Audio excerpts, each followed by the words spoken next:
Just do it. You're ruining me.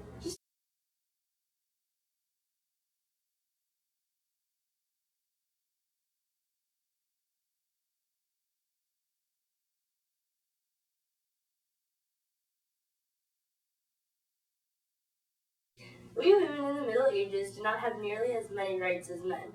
They are held to higher importance than we are. As a matter of fact, all women, whether poor or rich, must instantly obey their fathers, brothers, and, well, any other male in their family. Unruly girls are beaten into submission, and disobedience is called a crime against religion.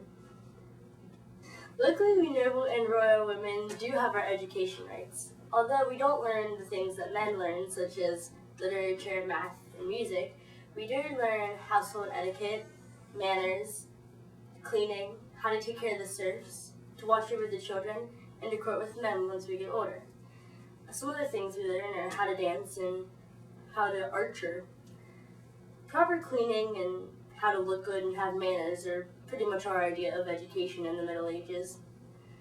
Well, there you go. The life of a woman isn't that important and isn't that interesting. We have few rights and not very much education.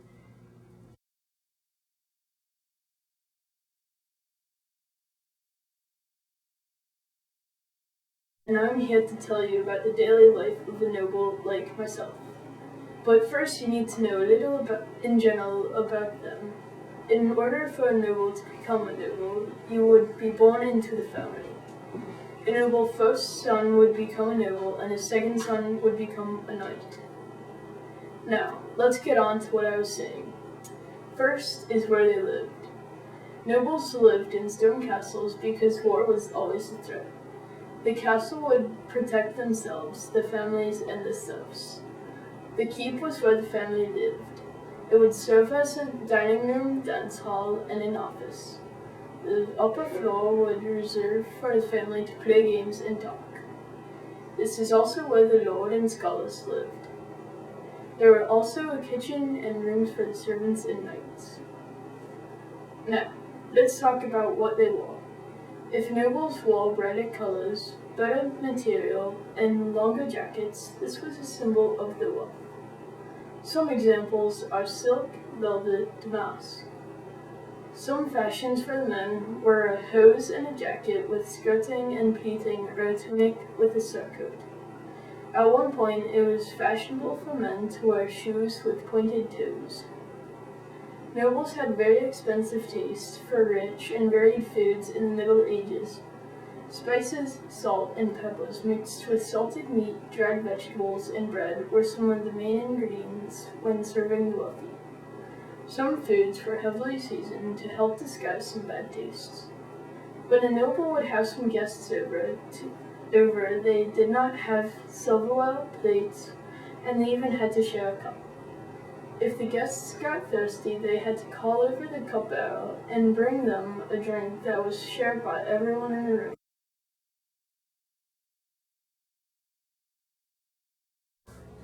Hello, and welcome to the world of the medieval knight. In medieval times, us knights were the equivalent to a modern tank. We were the most expensive of the soldiers. The warhorse alone could cost the same as a small airplane. Armor, shields, and weapons were also very costly. As part of the feudal agreement, we received a fief in return for military service. We fought mostly for pillaging. When we captured a city and we were allowed to ransack it, stealing goods and valuables. The first way people can become a knight is by the normal course of action for the second born son of a noble. This is the way I became a knight today. I was 8 years old when I began my training as a page. I was sent to a neighboring castle where I was trained in order to build strength. I would wrestle and ride horses. I also learned how to fight with the spear and sword. To practice, us pages fought a quintain, or a wooden dummy, that would spin after hit to simulate someone fighting back. I was also taught how to read and write. Latin and French was also taught. The lady of the house taught me how to sing, dance, and behave in the king's court. At the age of 15, I became a squire. I served a knight by dressing him, serving him, caring for the horse, and shining the armor. I followed the knight to tournaments and assisted him on the battlefield. I prepared myself by learning how to handle a sword and lance, while wearing 400 pounds of armor and riding a horse. At 20 years old, I became a knight after proving myself worthy.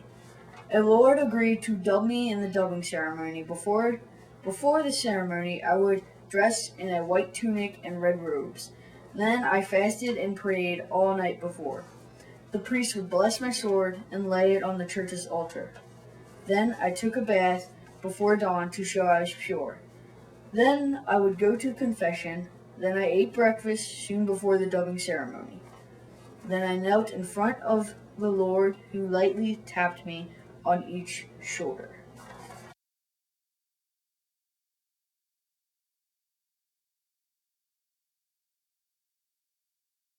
Hello, I am John Butterbucket, a hard-working serf of the manor. Most of our work goes towards the lord of the manor, but in return we receive his protection. Our hut is very damp and dark, and I'll admit that in the winter it does get quite smelly. The animals that we share in the winter do provide an excellent source of warmth, but the smell can get to you. Our food is raised and grown by ourselves. We have a vegetable garden next to our house that provides an excellent source of vegetables. In the winter, though, the meat can get rancid and rot, and I'll say that the spices do not work.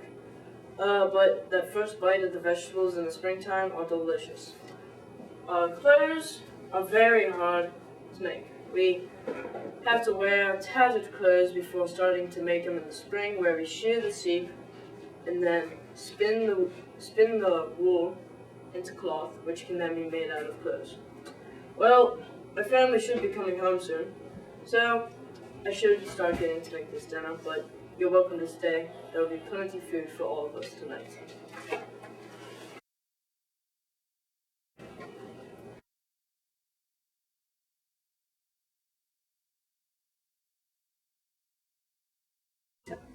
Hello, and welcome to Medieval Meals with Mitch. I am your host, Mitch. Today we will be making a common dish in the Middle Times, cinnamon soup. For this meal, you will need 1 cup of cooked chicken, a tablespoon of butter, 2 cups of chicken broth, half a cup of ground almonds, 1 teaspoon of cinnamon, a 1/4 teaspoon of ginger, an 1/8 teaspoon of cloves, and a 1/4 teaspoon of salt. First, you must cut the chicken into small pieces, like this. Okay? Then, we shall take the butter and put it onto the stove.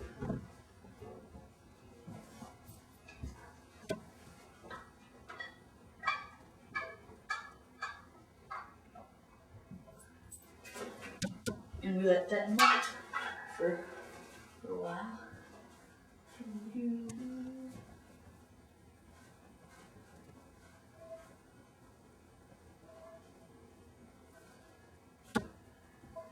You want to cover most of the stove with the butter because you will be next applying the chicken on to the can.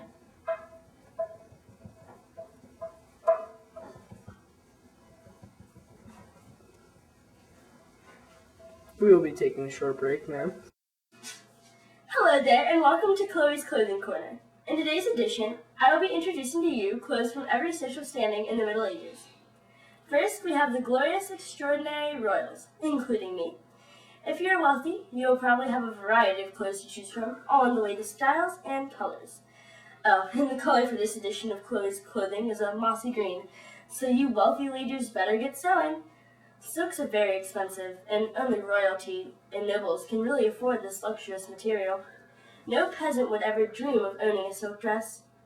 Kings usually wear stockings to cover their legs, and high belts for both genders are very, very popular, as are headdresses for queens.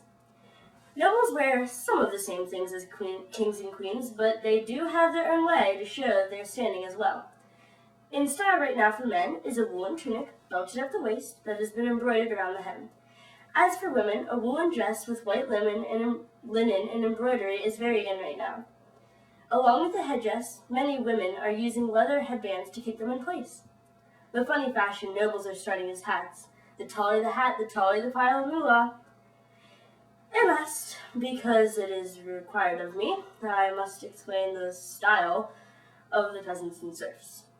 They wear, as they always have worn, a long woolen jacket over short breeches. No hat, no shoes. Well, that wraps up Chloe's clothing. I'll see you next time, but first, a fun fact. In the Middle Ages, all of the clothes are handmade, so don't get too excited about that new gown until you've completed the painstaking work that comes with it. This has been another edition of Chloe's Clothing.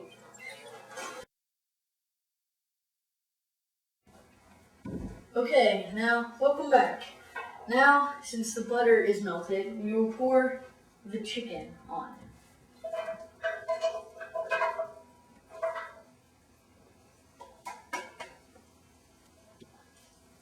You must let that chicken brown with the butter. You can hear that nice sizzle.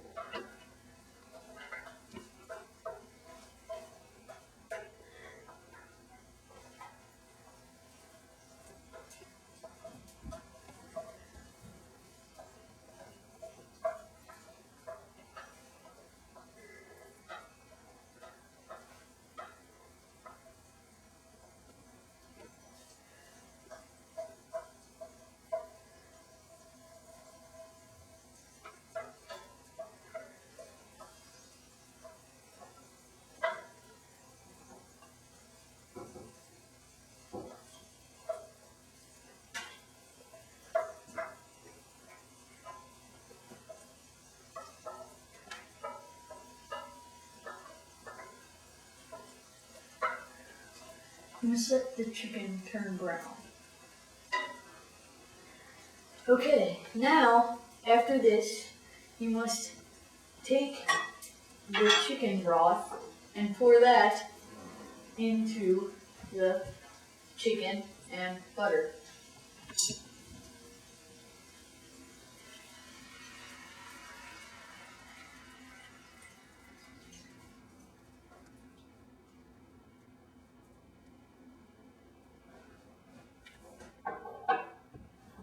Now that the chicken broth is in, you take half a cup of ground almonds, pour that, and sprinkle that around in there.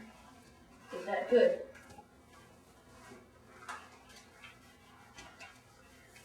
Now that the almonds are in, you must take the cinnamon, ginger, cloves, and salt all mixed together and put that into the soup.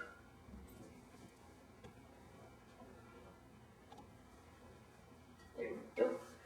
Then mix up the soup. Should turn out to be thick, yellowish brown color. And there we are.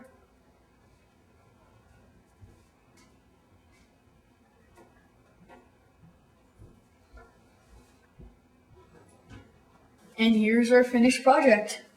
You can buy these ingredients at any convenient supermarket.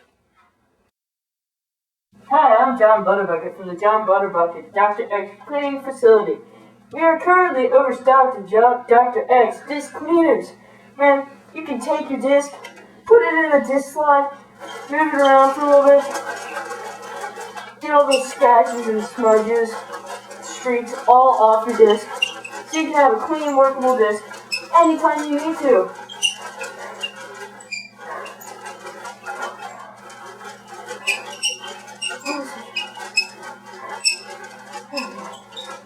Where's that time?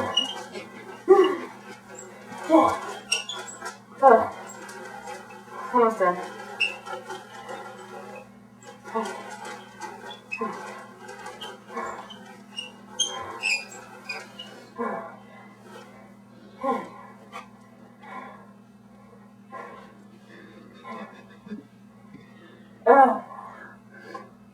Seems I caught the black pig. After the fall of the Roman Empire, the rich began to build castles for safety because invasions were becoming more popular. The castle would have a central tower called a keep. This is where the family lived. There were usually 3 floors to a keep, containing a kitchen, bedrooms, and a fireplace in each room. The castle was always protected. It was even built on a hill or surrounded by a moat that could only be crossed by a drawbridge. The castle was surrounded by watchtowers where archers were ready for battle. The castle was also surrounded by 2 thick walls in case enemies would attack. If the enemy would get through the outer wall, they would have to go through a series of gates and obstacles. At one point, if they were trying to get through a gate, another gate would drop down behind, trapping the enemy. This gave a perfect opportunity for the guards to pour boiling water down on the enemy from above. This hole in the ceiling was called the murder hole. Became stronger and the rich became less afraid. They built permanent bridges over their moats and bigger and wider windows for their castles. He's good. Yeah. Hi, Been welcome waiting, to the though. first edition of Extreme Household Jousting, where 2 contestants go one-on-one, mano-a-mano against each other, where they take 10 minutes each and find as many household items that they can use in a jousting match. Okay, jousting matches in the medieval times were judged by umpires that watched for dishonest play. So, we're going to have these 2 contestants come out, all their armor, go jousting, and we're going to see how they used to do this in the medieval times. Okay, let's meet our contestants. Adam Schuler, 3-time champ, now returning for his match. Mitch Bischoff, a 1-time rookie, completely is terrible. He will not win this match no matter what. Okay, let's get this game started. Ready? Go! 1. Yeah, it seems we have 1 contestant. Just wait for the other one here. Let's come. Anytime. Oh my god! Okay! Oh, come on, Adam! Okay. Seems we have our contestants here. Guys, okay, the rules are simple. It takes 3 points to become victorious.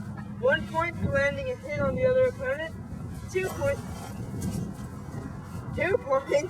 for knocking the helmet off the other opponent, and 3 points for knocking the full rider off of his ride.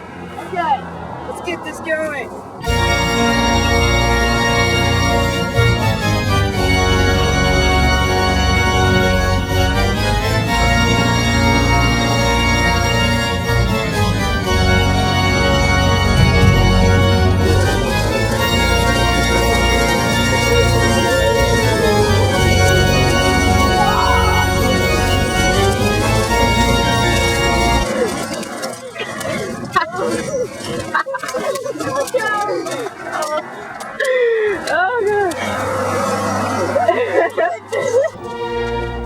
Picking up speed and making a slow run.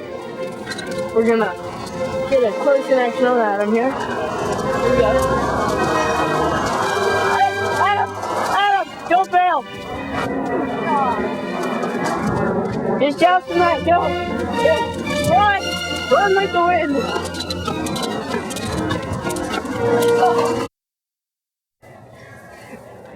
See? Mitch, you surrender. No? No.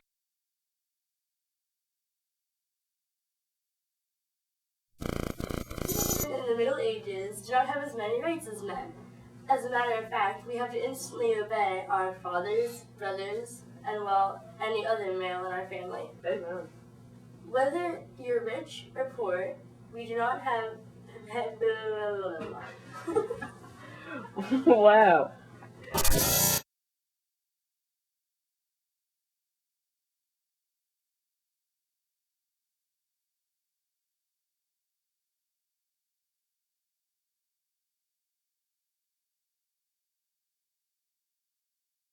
In the middle.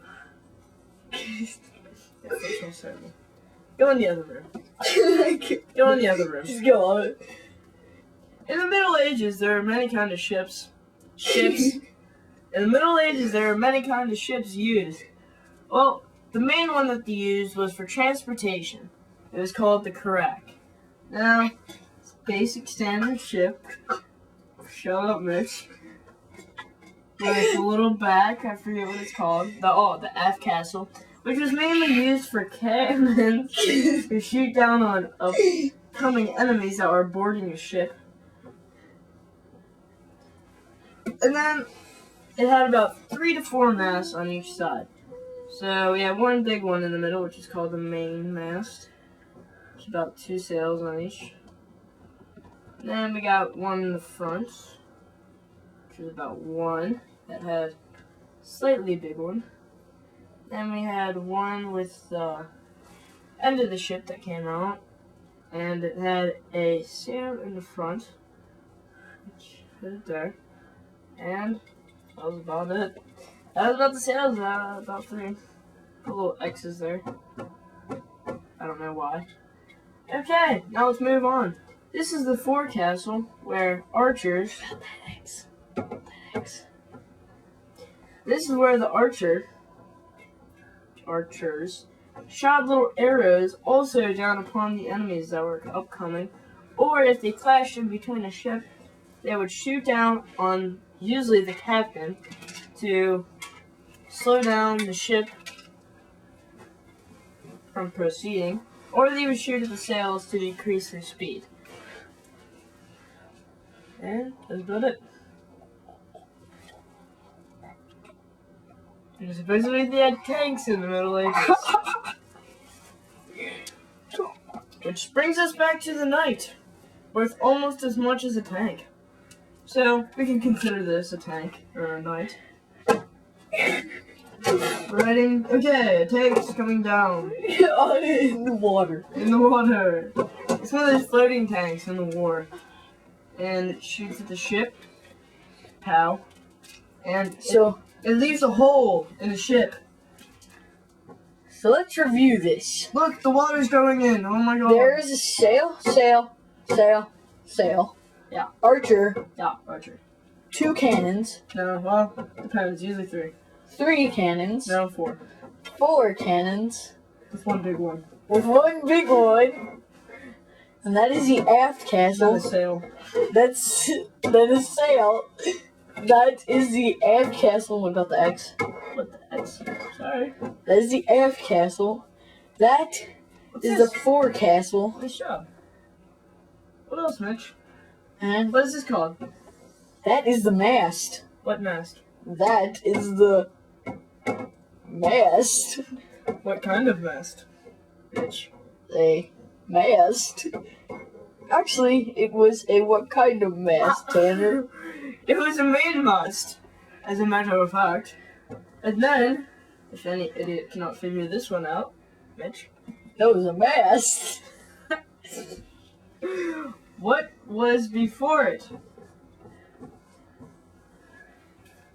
That was the fore. That was the foremast. Yay! Everybody give it an applause for Mitch. Wow.